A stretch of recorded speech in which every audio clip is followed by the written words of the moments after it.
श्री धर्म सिंह देओल, जो धर्मेंद्र जी के नाम से हम सबके मानस पटल पर अंकित हैं, जो भारतीय जनता पार्टी के पूर्व सांसद भी रहे हैं, हम पार्टी की तरफ से धर्मेंद्र जी के भारतीय कला, सिने जगत में उनके अभूतपूर्व और अविस्मरणीय योगदान को स्मरण करते हुए श्रद्धांजलि देते हैं। यदि केंद्र में स्वयं नेता प्रतिपक्ष सीधे इस चुनावी मतदाता सूची के संशोधन पर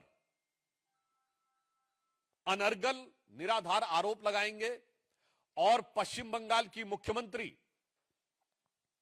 उसके ऊपर निराधार आरोप तो छोड़िए, परोक्ष रूप से भड़काने वाले बयान देंगी, और ये दोनों ही लोग संवैधानिक पदों पे बैठे हैं, एक नेता प्रतिपक्ष है और एक राज्य की मुख्यमंत्री हैं, और उसके बाद इस ढंग की बात कहना यह साफ दर्शाता है कि संवैधानिक व्यवस्था, चुनाव को पारदर्शी रूप से होने देने के प्रयास में सबसे बड़ी बाधा अगर कोई है तो यह इंडी गठबंधन के दल है।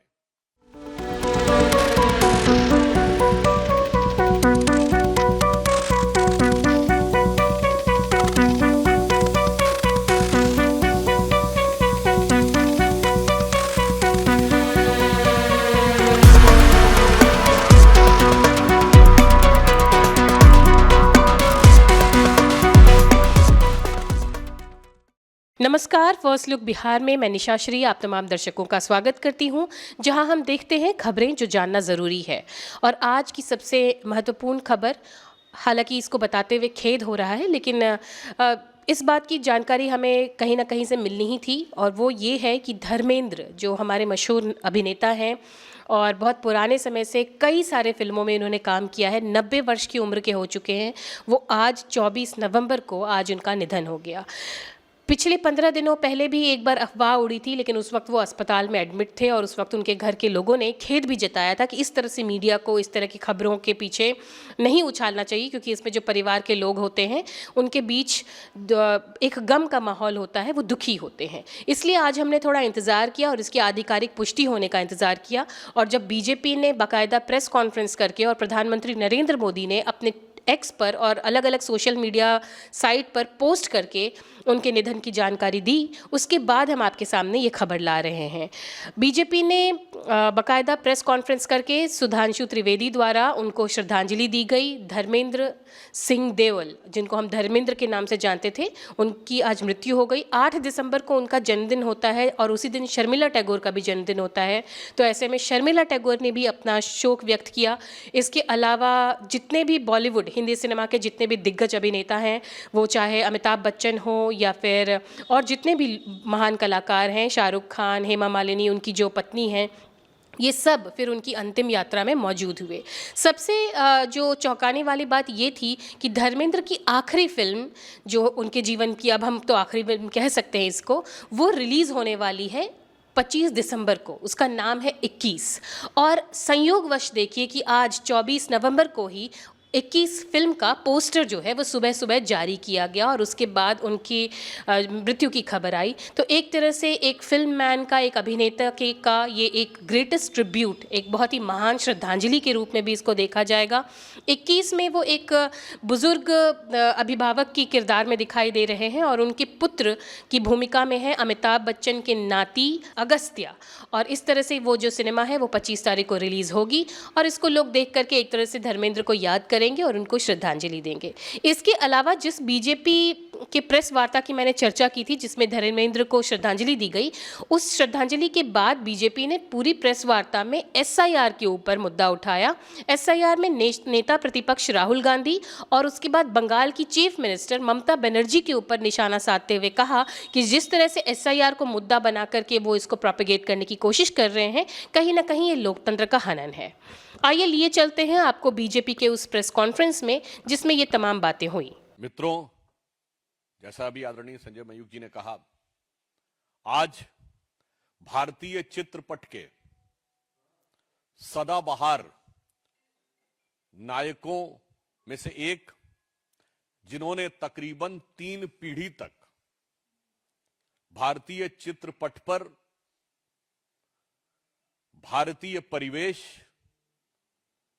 और विशुद्ध भारतीय विचार को एक बड़ा जीवंत प्रस्तुतिकरण दिया, और जो हम सबको विगत 3 पीढ़ियों से एक अलग स्थान हमारे स्मृति पटल पर बनाकर रखने में सफल रहे, ऐसे श्री धर्म सिंह देओल, जो धर्मेंद्र जी के नाम से हम सबके मानस पटल पर अंकित हैं, जो भारतीय जनता पार्टी के पूर्व सांसद भी रहे हैं, हम पार्टी की तरफ से धर्मेंद्र जी के भारतीय कला, सिने जगत में उनके अभूतपूर्व और अविस्मरणीय योगदान को स्मरण करते हुए श्रद्धांजलि देते हैं। मित्रों, इस अवसर पर एक और गंभीर विषय जो स्वतः ही पूरे देश का ध्यान आकर्षित कर रहा है कि स्वतंत्र, निष्पक्ष, पारदर्शी प्रक्रिया के द्वारा चुनावों को संपन्न कराने के प्रयास को लेकर जिस प्रकार का निंदनीय प्रयास और घातक आघात कुछ इंडी गठबंधन के राज्यों द्वारा किया जा रहा है, वो बहुत चिंता का विषय है। मीडिया में प्राप्त समाचारों के अनुसार झारखंड के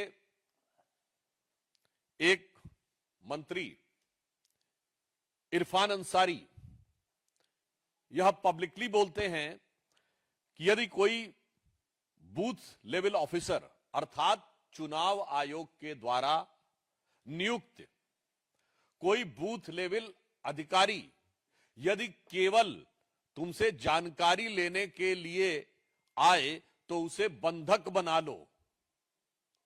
मैं पूरी विनम्रता से और दृढ़ता से और कष्ट के साथ पूछना चाहता हूं इंडी गठबंधन वालों से, यह लोकतंत्र को बंधक बनाने का निंदनीय प्रयास है या नहीं?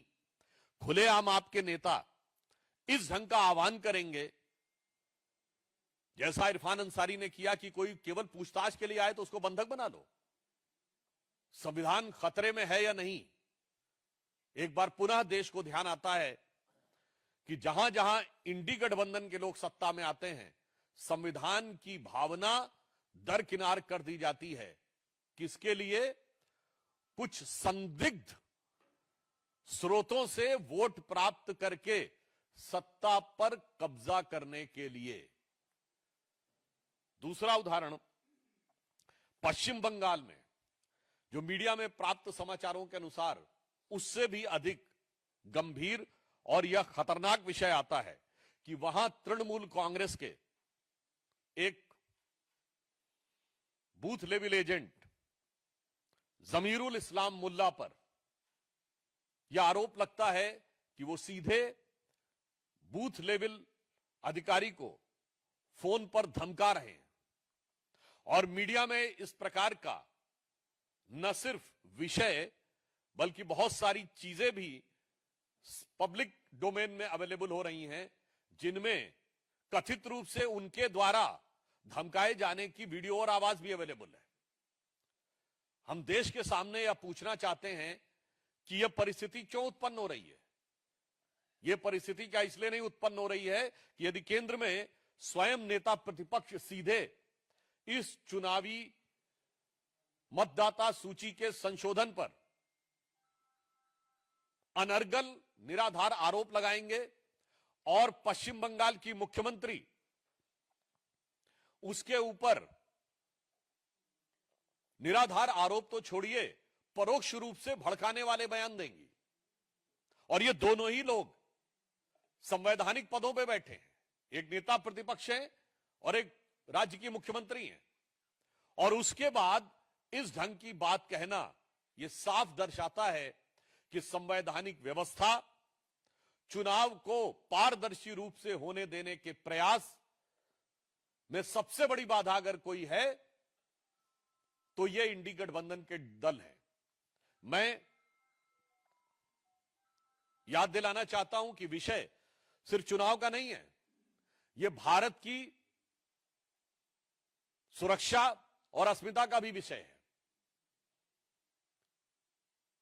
क्योंकि सिर्फ एसआईआर का विषय नहीं, पश्चिम बंगाल में तो स्थिति और भी विभत्स है कि मुर्शिदाबाद में उनके एक नेता हुमायूं कबीर ये बयान देते हैं कि वो तथाकथित बाबरी मस्जिद, जिसे सदैव सुप्रीम कोर्ट ने डिस्प्यूटेड स्ट्रक्चर या विवादित ढांचा शब्द कहा है, उसका पुनर्निर्माण कराएंगे।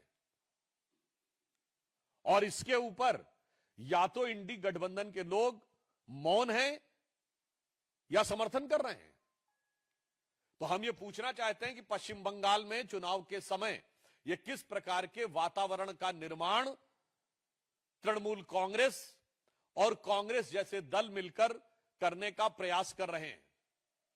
और जहां तक एसआईआर की व्यवस्था है, स्पेशल इंटेंसिव रिवीजन की जो व्यवस्था है, इस पे मैं कोट करना चाहूंगा कि ये पारदर्शी निष्पक्ष चुनावों के लिए कितनी आवश्यक है कि बाबा साहब अंबेडकर ने 18 अप्रैल 1950 को संसद में अपने भाषण में स्पष्ट रूप से कहा है कि परंपरा तो यह थी कि हर 6 महीने में मतदाता सूची का संशोधन हो, परंतु व्यवहारिक दृष्टि से इसमें संसाधन और समय बहुत लगने की संभावना रहती है, इसलिए कम से कम साल में एक बार मतदाता सूची का संशोधन होना चाहिए ताकि व्यवस्थित ढंग से पारदर्शी चुनाव हो सके। बाबा साहब Ambedkar in parliament of India on 18 अप्रैल 1950।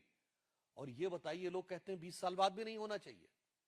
तो हम पूछना चाहते हैं कि संविधान बनाने वाले हमारे संविधान निर्माताओं ने और ड्राफ्टिंग कमेटी के चेयरमैन बाबा साहब अंबेडकर ने जो विचार व्यक्त किए थे, आप उसके खिलाफ क्यों खड़े हैं? अच्छा चलिए, आपको संविधान निर्माताओं के विचारों की कोई कद्र नहीं है, तो ममता बनर्जी जी ने स्वयं 2005 में 4 अगस्त 2005 को भारत की संसद में जो तब तक का सबसे विचित्र उदाहरण था कि पीठ के ऊपर, यानी अध्यक्ष की पीठ के ऊपर फाइल फेंक दी थी। किस मुद्दे पे गुस्सा कर? कि बांग्लादेशी घुसपैठियों के मुद्दे के ऊपर सदन में चर्चा करने की अनुमति नहीं दी जा रही थी। और उस समय की जो मीडिया रिपोर्ट्स अवेलेबल हैं, उसमें ममता जी ने संसद में 22 मिनट के अंदर 14 बार बांग्लादेशी घुसपैठियों का मुद्दा उठाया और आखिर में आक्रोशित होकर पीठ के ऊपर फाइल फेंक दी। मैं तृणमूल कांग्रेस से पूछना चाहता हूं कि आप ममता जी तब सही थी या अब सही हैं?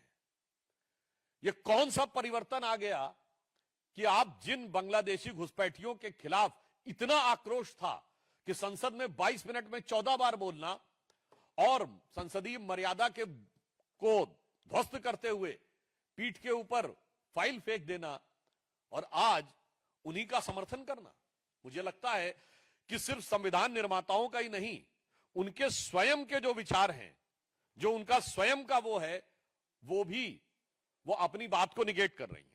मैं एक और आज उन सूचियों में सही लोगों की पहचान क्यों आवश्यक है, सही लोगों की पहचान क्यों आवश्यक है, ताकि कोई विदेशी घुसपैठियों के माध्यम से भारत की सत्ता को हड़पने का प्रयास या किसी राज्य में सत्ता को हड़पने का प्रयास न करे। इस संदर्भ में मैं पुनः ममता बनर्जी जी के द्वारा भारत की संसद में इसी दिए गए एक बयान को आपको सुनाना चाहता हूं। अब बताइए, वो स्वयं कह रही हैं कि आइडेंटिटी स्थापित होनी चाहिए, क्योंकि उस समय आई कार्ड ही होते थे। सही मतदाता कौन है इसकी पहचान होनी चाहिए, अन्यथा मनी पावर, मसल पावर और बूथ रिगिंग के द्वारा चुनाव को कैप्चर करने का प्रयास किया जाएगा। और आज दुख का विषय है कि बिहार का चुनाव इतने अच्छे ढंग से संपन्न हुआ। किसी दौर में बिहार के चुनाव में बहुत सारी हिंसा की घटनाएं आती थी, कुछ नहीं हुआ। आज पश्चिम बंगाल के ही चुनाव में सबसे ज्यादा हिंसा की घटनाएं आती हैं। तो हम पूछना चाहते हैं कि ममता जी, आप तब सही बोल रही थी या आज सही बोल रही हैं? या जो चरित्र दिख रहा है इंडी गठबंधन का, कांग्रेस पार्टी का और तृणमूल कांग्रेस का, इसी कारण से भारत की राजनीति में विश्वसनीयता का संकट उत्पन्न हो जाता है। This is because the crisis of credibility, क्योंकि नेता इस तेजी से बदलते हैं राष्ट्रीय सुरक्षा के इस विषय के ऊपर। मैं याद दिलाना चाहता हूं कि 2005-6 में जिस दरमियान ये बयान दिया है ममता जी ने, उस समय असम के गवर्नर ने एक जगह पर यह बोला था कि तकरीबन 5,000 लोग प्रतिदिन आते हैं। एक वो दौर था, और आज सब मीडिया में देख रहे हैं कि बांग्लादेश की तरफ जाने वालों की कतार लगी हुई है। इतना बड़ा बदलाव नहीं दिखता। यह भारतीय जनता पार्टी और प्रधानमंत्री श्री नरेंद्र मोदी जी के नेतृत्व में एनडीए का गठबंधन है, जो अपने विचारों पर सदा सर्वदा अडिग है। और एक वो है जिनके लिए क्या कहा जाए कि देखते रहे संसार की हालत क्या हो गई भगवान, कितना बदल गया इंसान। मुझे लगता है कि जब आप ममता जी और कांग्रेस के पूर्व के बयान और आज के बयान को कंपेयर करते हैं, तो यह अपने आप में बहुत चिंताजनक और गंभीर संकेत दिखाई पड़ता है। इसलिए हम साफ कहना चाहते हैं कि संवैधानिक प्रक्रिया को बाधित करने का, संवैधानिक प्रक्रिया को प्रभावित करने का, और स्पष्ट शब्दों में कहें तो घुसपैठिए संदिग्ध वोटरों के माध्यम से सत्ता को हड़पने का यह जो षड्यंत्र चल रहा है, कहीं ना कहीं इस प्रकार के दल उनका समर्थन करते हुए नजर आ रहे हैं। और देश की प्रबुद्ध जनता इन सारे विषयों को देख रही है, और इसका माकूल जवाब देना सिर्फ इसलिए जरूरी नहीं है कि चुनावी हार जीत। माकूल जवाब यह है कि यह देश के भविष्य के लिए एक चुनौती है। अन्यथा मुझे लगता है कि पश्चिम बंगाल के सत्ताधारी दलों में वही चीज नजर आ रही है जो आज से 200 साल पहले मीर जाफर के अंदर नजर आई थी। यह मीर जाफरी सोच है कि बाहर से लोग आएंगे और बाहर वाले लोगों के सहयोग से हम अपनी सत्ता पा जाएंगे। पर याद रखना चाहिए, मीर जाफर को भी सत्ता नहीं मिली थी। याद रखना चाहिए, जयचंद को भी सत्ता नहीं मिली थी। याद रखना चाहिए, अलेक्जेंडर का साथ देने वाले आम्भी को भी सत्ता नहीं मिली थी। तो किसी को गलतफहमी नहीं, यह विषय भारत की राष्ट्रीय सुरक्षा से भी जुड़ा हुआ है। और मैं साफ पूछना चाहता हूं कांग्रेस पार्टी से, संविधान इस प्रक्रिया के द्वारा खतरे में है कि नहीं? जब सीधे आतंकित करने का प्रयास, सीधे धमकी देने का प्रयास, बंधक बनाने का प्रयास, धमकाने का प्रयास किया जा रहा है, यह भारतीय लोकतंत्र के लिए बहुत बड़ी चुनौती है। और मैं अंत में यह कहना चाहता हूं कि यह क्यों हो रहा है, इसके लिए भी समझना चाहिए। माननीय प्रधानमंत्री जी ने बिहार के चुनाव के उपरांत जो अपना उद्बोधन दिया था, उन्होंने कहा था कि कांग्रेस पार्टी मुस्लिम लीगी माओवादी कांग्रेस में तब्दील हो गई है। अर्थात अब उनका लक्ष्य, ऐसा प्रतीत होता है, प्रजातांत्रिक प्रक्रिया के द्वारा चुनने में और चुनाव जीतने में समाप्त हो रहा है, क्योंकि उन्हें साफ दिखाई पड़ गया है कि उनके साथ वो चुनाव नहीं जीत सकते। भाई मैं एक सिंपल सी बात आपसे कहना चाहूंगा, वो कहते वोट चोरी हो गई। भाई साहब 2010 में कांग्रेस की 4 सीटें आई थी, 6% वोट था और 231 पे जमानत जब्त हुई थी। भैया तुम्हारे पास था क्या जो चोरी हो रहा है?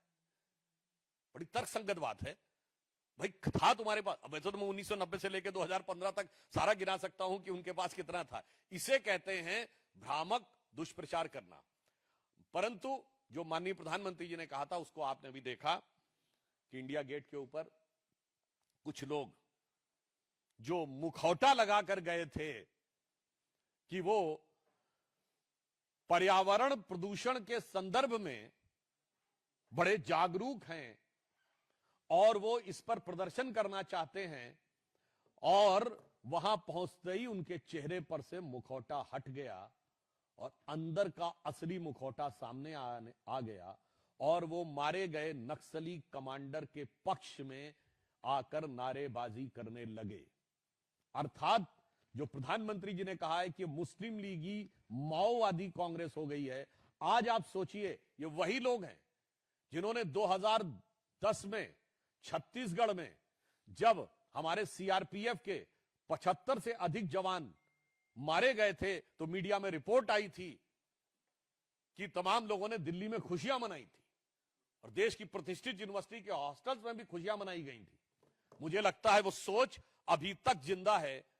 तो हवा के प्रदूषण से ज्यादा दिमाग में जो मैकाले, मार्क्स और माओ का प्रदूषण आकर बैठ गया है और उसके साथ कट्टरपंथी कठमुल्लाओं का समर्थन पाकर सत्ता में आने का जो ख्वाब आंखों में पैबस्त हो गया है, यह देश के लिए ज्यादा बड़ी चुनौती है। तो मैं कांग्रेस पार्टी से और तृणमूल कांग्रेस से चुनावी प्रक्रिया को बाधित करने, चुनावी प्रक्रिया को भयभीत करने और नक्सली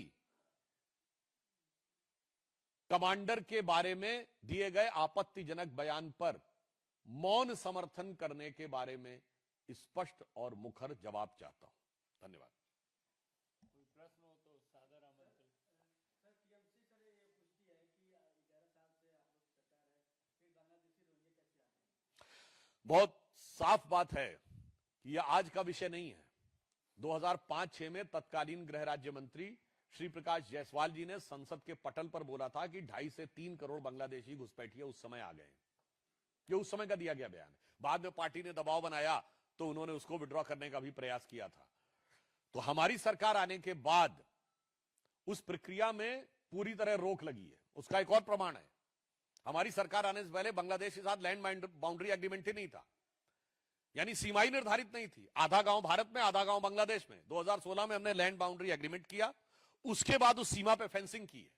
केवल कुछ जगहों पे जहां पे भारी पानी या प्राकृतिक समस्याएं, उन पोर्शन को छोड़कर लगभग सारी जगह फेंसिंग हो गई है। और मैं कुल मिला के बात कहना चाहूंगा, जो आरोप लगाते हैं आज का तो माहौल उठा के देख लें, कहां घुसपैठ होते हुए आने की खबरें और कहां भागने की खबरें, और किसी ने कुछ किया नहीं है। केवल उन्हें यह दिख रहा है कि ईमानदारी से जांच होगी, तो वो खौफ दिख रहा है जिसकी वजह से वो बाहर जाते हैं। उनको खौफ होते हुए समझ में आता है। ये कांग्रेस पार्टी इंडी गठबंधन वालों को खौफ किसका हो रहा है? मुझे तो वो उस पे वो आल्हा है ना, जो हमारे यहाँ जो बुंदेलखंड में गाया जाता है, यूपी और एमपी में, जिसमें एक लाइन है ना कि कागति बरनो बग उदल की, यानी बाघ उदल की गति का क्या वर्णन किया जाए। जय की मार सही ना जाए, एक का मारे दुई मर जावे, तीसर खौफ खाए मर जाए। तो मुझे समझ में नहीं आ रहा है ये खौफ खा के कौन इसमें कौन आहत हुआ जा रहा है। कृपया इसका जवाब चाहिए। नीरज पांडे, एबीपी जी न्यूज।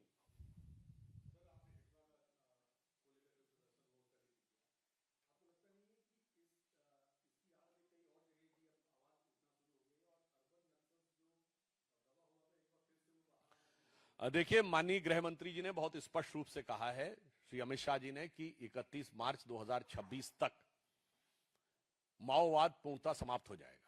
आज माओवाद सिमट कर अंतिम सांसें गिन रहा है। मैं इस बात को इसलिए सब प्रमाण कहना चाहता हूं, बस्तर में ओलंपिक हुए, आप बहुत से लोगों ने इस विषय के ऊपर शायद रिपोर्ट ना किया हो, आप कल्पना कर सकते हैं कि इतना सकारात्मक ढंग से वहां पर खेलकूद का कार्यक्रम हो, यह कैसे संभव हुआ, जब जन भागीदारी उसके पक्ष में आ रही। और मैं याद दिलाना चाहता हूं, प्रधानमंत्री जी ने पहले साल के अंदर ही दंतेवाड़ा में सभा करके दिखा दी थी। उस जमाने में 2014-15 में कल्पना नहीं की जा सकती थी कि दंतेवाड़ा में प्रधानमंत्री की सभा हो सकती है। प्रधानमंत्री श्री नरेंद्र मोदी जी गए थे। और उस समय चिंता गुफा में भी तत्कालीन गृह मंत्री राजनाथ सिंह जी का दौरा हुआ था। आज अमित शाह जी ने जिस प्रकार का एक व्यापक रणनीति बनाई है ताकि अब ज्यादातर लोग हथियार छोड़कर मुख्य धारा में शामिल हो रहे हैं, तो मुझे लगता है बंदूक के दम के ऊपर सत्ता पाने वाले लोगों को अब देश की जनता बर्दाश्त नहीं कर सकती। और याद करिए, इन लोगों के लिए क्या बोला गया था, दे आर गांधीयंस विद गन। ये जो इंटेलेक्चुअल कवर दिया जाता है, गांधी का गन के साथ कोई संबंध हो सकता है, ये वर्ड बोला गया था, गांधीयंस विद गन। तो मुझे लगता है वो, वैसे उन बोलने वालों ने तो गांधी टोपी भी छोड़ दी है, वो एक अलग बात है। तो मुझे लगता है देश की प्रबुद्ध जनता ने के सामने उनका मुखौटा उतर चुका है। दीपक चौबे, अंतिम प्रश्न।